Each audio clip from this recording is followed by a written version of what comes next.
नमस्ते बच्चों।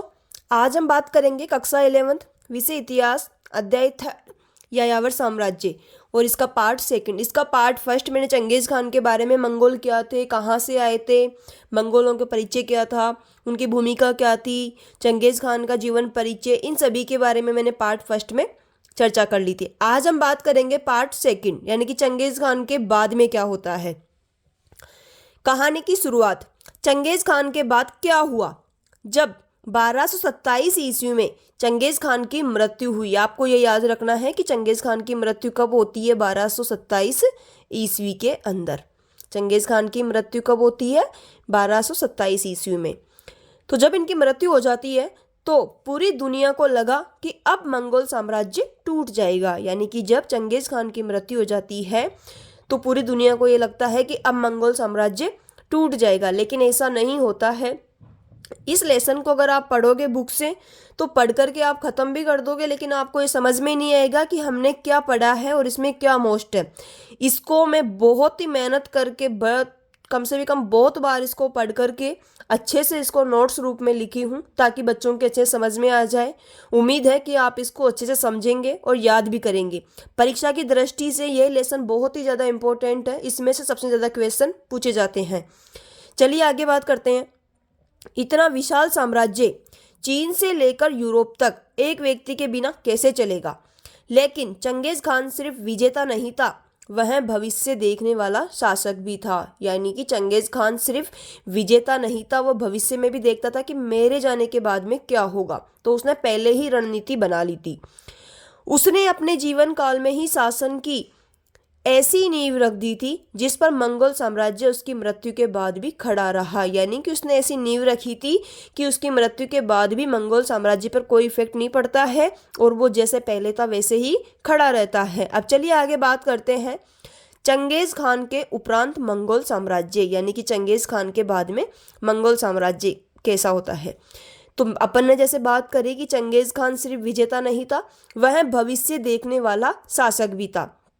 तो अब उन्होंने कुछ करके गए होते, चंगेज़ खान ने कुछ किया है, तो देखते हैं क्या किया है। चंगेज़ खान ने 4 भागों में बांटा। यानी कि जो चंगेज़ खान ने मंगोल साम्राज्य को, यहाँ पर आप लिख सकते हैं चंगेज़ खान ने मंगोल साम्राज्य को 4 भागों में बांटा। चंगेज़ खान ने मंगोल साम्राज्य को 4 भागों में बांटा। अब देखते हैं कौन कौन से 4 भागों में। इसके 4 पुत्र थे, जूची, चगताई, ओगदेई, तुलुई। जूची, चगताई, ओगदेई, तुलुई। इसके नाम आपको याद करना बहुत जरूरी था। छोटे छोटे क्वेश्चन में भी आ सकते हैं कि चंगेज़ खान के कोई 2 पुत्रों के नाम बताइए या 4 पुत्रों के नाम बताइए, तो आपको ये याद रखना ही है। पहले नंबर पे है जूची, दूसरे नंबर पे है, इसको अपन पहला नंबर दे देते हैं, चगताई। दूसरे नंबर पे क्या है? चगताई। तीसरे नंबर पे है ओगदेई या ओगोदेई, तीसरे नंबर पर। और चौथे नंबर पर है तुलुई। चलिए अब इनके कौन कौन से भाग बांटे इन्होंने। जूची को चंगेज़ खान ने दिया था रूस और मध्य एशिया का पश्चिमी भाग। यानी कि जो रूस और मध्य एशिया का पश्चिमी भाग है वो किसको दे दिया गया था? जूची को। और मध्य एशिया किसको दे दिया गया था? चगताई को। अब बात करते हैं महान खान की उपाधि। चंगेज़ खान भी महान खान की उपाधि लेकर के रहता था, तो इसके जाने के बाद में महान खान की उपाधि ओगदेई जो इनका बेटा था इसको दी गई थी महान खान की उपाधि, और यह पूरे साम्राज्य का प्रमुख था। तुलुई की बात करते हैं तो मंगोलिया और चीन का भाग इनके अंडर में था। यानी कि चंगेज़ खान ने अपने साम्राज्य को, यानी कि मंगोल साम्राज्य को 4 भागों में बांटा था। 4 भाग में जूची, चगताई, ओगदेई और तुलुई। आप मेरे साथ में अगर बोलोगे तो आपको याद रहेगा, वरना ये याद नहीं रहेगा। पहले नंबर पे है, बिना देखे बोलने की कोशिश करो। पहले नंबर पे है जूची, दूसरे नंबर पे चगताई, तीसरे नंबर पे ओगदेई और चौथे नंबर पर तुलुई। जूची के पास में आया रूस और मध्य एशिया का पश्चिमी भाग। मध्य एशिया का पश्चिमी भाग जूची के पास में और मध्य एशिया चगताई के पास में, और सभी साम्राज्य मतलब पूरे साम्राज्य का प्रमुख ओगदेई। अब तुलुई के पास में कौन सा आता है? मंगोलिया और चीन का भाग है, वो तुलुई के पास में जाता है। चलिए आगे बात करते हैं। यह बंटवारा विघटन नहीं था बल्कि प्रशासनिक सुविधा थी। यानी कि जो चंगेज खान ने जो बंटवारा किया था यह इसका विघटन नहीं था, यानी कि सभी इन्होंने बताया था। अभी अपन ने बात करी थी जो ओगोदेई था उसको महान खान की उपाधि दी गई थी, यानी कि पूरे साम्राज्य का प्रमुख वो था। तो उसके अंडर में ये सभी प्रशासनिक ढांचा मतलब प्रशासनिक नियंत्रण इनके अंडर में था, लेकिन सारे साम्राज्य का जो नियंत्रण था वो ओगोदेई के अंडर में था। तो यह बंटवारा विघटन नहीं था बल्कि प्रशासनिक सुविधा थी। अब महान खान की सत्ता, ओगोदेई या ओगदेई को महान खान चुना गया, ये तो अपन ने पहले ही चर्चा कर ली। ये आपके क्वेश्चन आ सकता है छोटे प्रश्नों में भी कि चंगेज खान के बाद में महान खान किसको चुना जाता है, तो ये ओगदेई को चुना जाता है। सभी उलूस के शासक उसके अधीन माने जाते थे। उलूस का मतलब होता है लोग और भूमि का जो भाग है, मतलब जिसके अंदर लोग रहते हैं वहाँ पर जो भूमि है उसको कहते थे उलूस। तो सभी उलूस के शासक, अभी अपन ने बात करी चारों के बारे में कि किसको कौन सा भाग मिला है, तो सभी उलूस के शासक उसके अधीन माने जाते थे। किसके अधीन माने जाते थे? ओगदेई के अधीन। और ये किसकी उपाधि लेके बैठा था? महान खान, यानी कि यही सर्वश्रेष्ठ शासक था। साम्राज्य की नीतियां सामूहिक सभा में तय होती थी। साम्राज्य की जो नीतियां होती थी वो कौन सी सभा में तय होती थी? सामूहिक सभा में। अभी अपन बात करेंगे कि सामूहिक सभा क्या होती थी। इसमें मंगोल साम्राज्य एकजुट बना रहा, यानी कि इससे क्या होता है कि मंगोल साम्राज्य एकजुट बना था। बात करते हैं कुरिलताई, वेरी वेरी इंपॉर्टेंट है ये छोटे छोटे प्रश्न भी आ सकता है, इसका लघुतरात्मक भी आ सकता है, लेकिन आपको याद रखना है ये वेरी मोस्ट है। कुरिलताई मंगोलों की सामूहिक सभा को कहते थे कुरिलताई। अब कुरिलताई क्या थी? मंगोलों की महत्वपूर्ण राजनीतिक और सैन्य सभा होती थी। वैसे तो आपको याद रखना है कि मंगोलों की सामूहिक सभा ही कुरिलताई कहलाती है, लेकिन अगर लघुतरात्मक प्रश्न आ जाता है तो उसके अंदर आपको कम से कम 2 लाइन तो लिखनी है कि कुरिलताई क्या थी।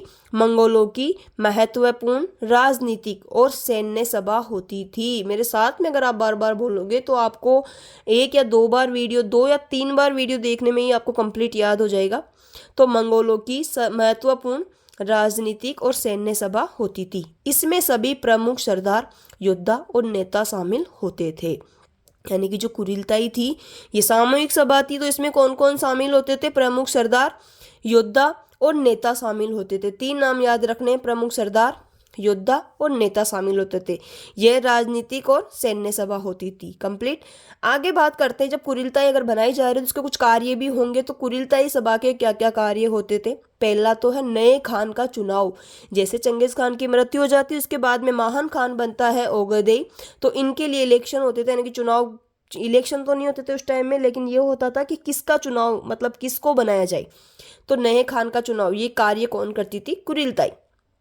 युद्ध और शांति से जुड़े निर्णय, यानी कि कहाँ पर युद्ध करना है, कहाँ पर समझौते करने हैं, इसका निर्णय भी कुरिलताई सभा ही करती थी। महत्वपूर्ण नीतियां और कानून तय करना, ये भी कार्य इनका था। आपको इंपॉर्टेंट याद रखना है इसके कार्य।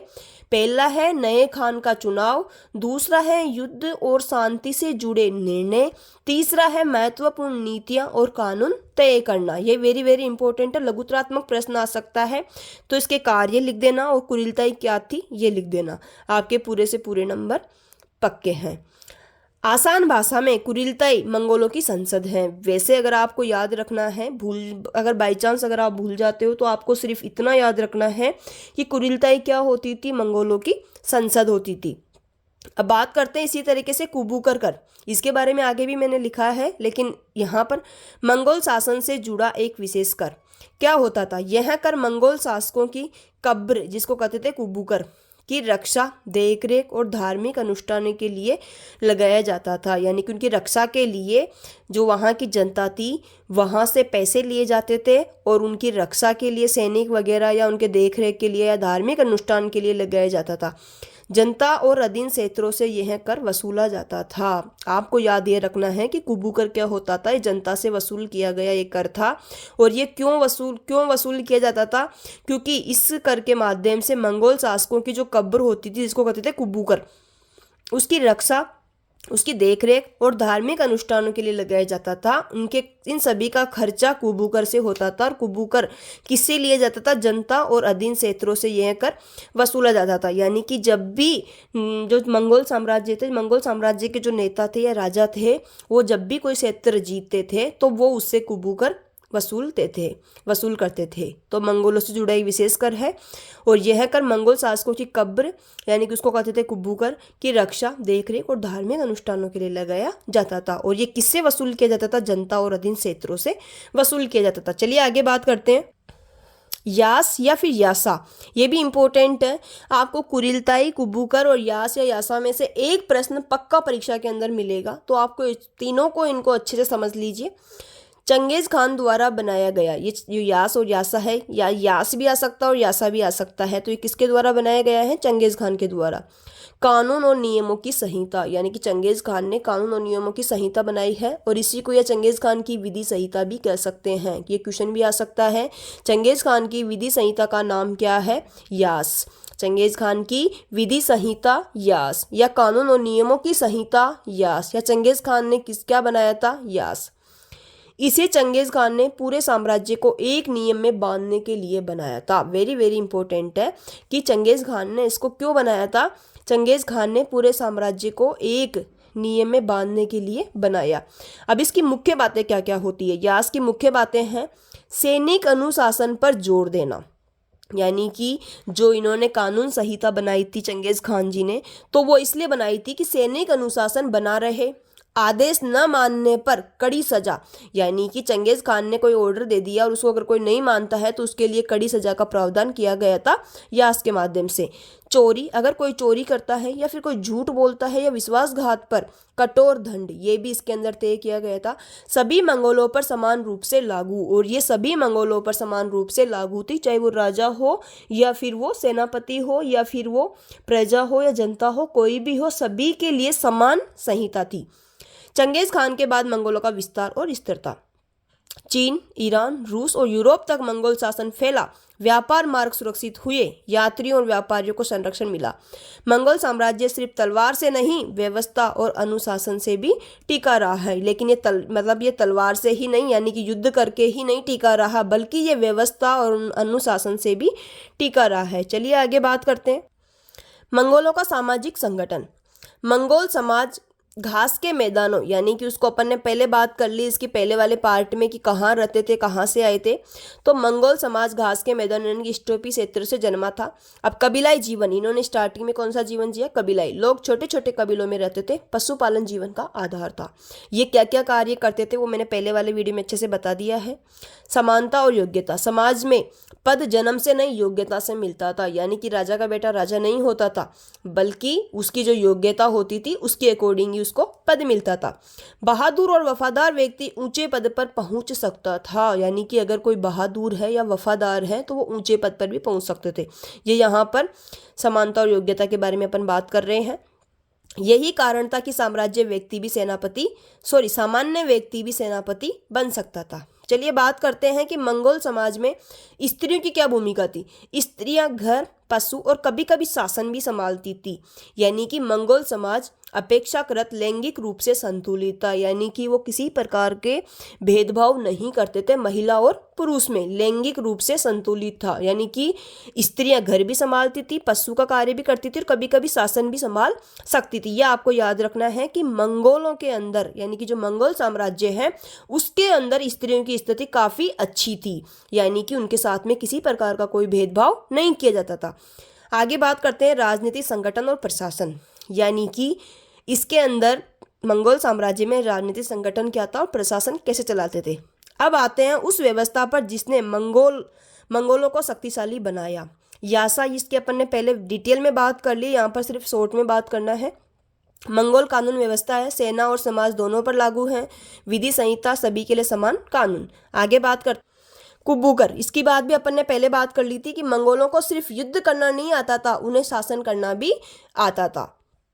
जीते गए क्षेत्रों से नियमित कर वसूली, इससे राज्य को स्थायी आय मिली थी। अब ये किस लिए वसूल करते थे इसकी बात मैंने अच्छे से पहले डिटेल में बता दी है कि ये हैं जो यहाँ के राजा थे उनकी जो कब्र होती थी उसको कुब्बू कर कहते थे और उसकी रक्षा के लिए कर वसूल करते थे या धार्मिक अनुष्ठानों के लिए वसूल करते थे। सैनिक संगठन, मंगोल शक्ति का रहस्य यही था कि इनकी बहुत ही अच्छी सैनिक संगठन थी। मंगोल सेना उस समय की सबसे खतरनाक सेना थी। अब बात करते हैं संगठन प्रणाली। 10 सैनिकों की टुकड़ी को कहते थे अरबान। इसमें डायरेक्ट क्वेश्चन पूछा जा सकता है आपके छोटे प्रश्नों में, तो आपको इनको तो चारों को अच्छे से याद कर ही लेना है। 10 सैनिकों की टुकड़ी अरबान, 100 सैनिकों की टुकड़ी जगुनु, जुगुनु से जगुन याद रखना है। 1000 सैनिकों की टुकड़ी मिंगन और 10,000 सैनिकों की टुकड़ी तुमन। ये तो बहुत ही इंपॉर्टेंट है, कई बार एग्जाम में पूछा गया है।